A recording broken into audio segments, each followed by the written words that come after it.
కొన్ని ఏరియాస్ లో ఒకసారి మనం చూద్దాం వర్షపాతం ఏ విధంగా నమోదైందో. ఎల్లారెడ్డిగూడలో చూస్తున్నాం, ఇళ్లలోకి మోకాలలోతు నీళ్లు వచ్చాయి. ఇంట్లో వస్తువులన్నీ కూడా నీటిలో నానిపోతున్న పరిస్థితి.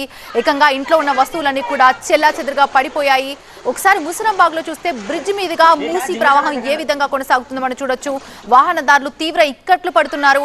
వెహికల్స్ లోపలికి కూడా నీళ్లు చేరుతున్నాయని చెప్తూ వాహనదారులు వాపోతున్న పరిస్థితి కనిపిస్తోంది. ఇక రోడ్ నెంబర్ 1 బంజారాహిల్స్ లో అయితే ఒక భారీ వృక్షం నేలమట్టమైంది. దీంతో అక్కడ ఎక్కడికక్కడ ట్రాఫిక్ జామ్ అయిపోయింది. ఈ ట్రాఫిక్ కష్టాల నుంచి తప్పించుకోవడానికి వాహనదారులు చాలా ఇబ్బందులు పడుతున్నారు. ముందుకు వెళ్ళలేక వెనక్కి వెళ్ళలేక ట్రాఫిక్ లో చిక్కుకొని నరకయాతన అనుభవిస్తున్నారు. హైదరాబాద్ లో పలు చోట్ల భారీ వర్షం కురిసింది. ఉప్పల్, రామంతపూర్, నాచారం, తార్నాకతో పాటుగా ఇటు ఎల్లారెడ్డిగూడ, ముసరంబాగ్, బంజారాహిల్స్ రోడ్ నెంబర్ 1 లో కూడా భారీగా ట్రాఫిక్ జామ్ అయింది. ఆల్మోస్ట్ వెహికల్స్ అన్ని కూడా సగం లోతు వరకు నీట మునిగిన దృశ్యాలు మనం చూస్తున్నాం. ఒకసారి టీవీ9 స్క్రీన్ ని మనం క్లియర్ గా గమనిస్తే ఎల్లారెడ్డిగూడలో ఇళ్లలోకి మోకాల లోతు నీళ్లు చేరడంతో ఇంట్లో ఉన్న వస్తువులన్నీ కూడా చెల్లాచెదురుగా పడిపోయాయి. అంతేకాదు కాలనీ మొత్తం నీట మునిగిన పరిస్థితి మనం చూస్తున్నాం.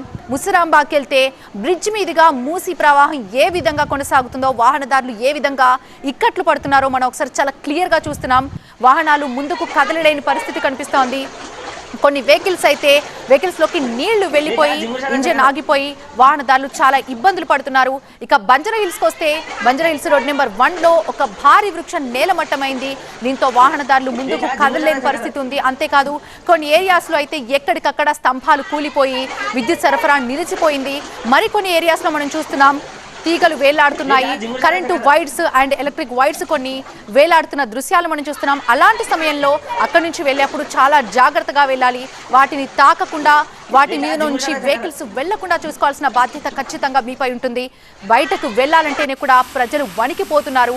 బయటికి వెళ్ళిన మనిషి ఇంటికి వచ్చేదాకా కూడా ఏం జరుగుతుందో అని ప్రాణాలని గుప్పిట్లో పెట్టుకొని బిక్కుమంటూ కాలం వెల్లదిస్తున్నారు.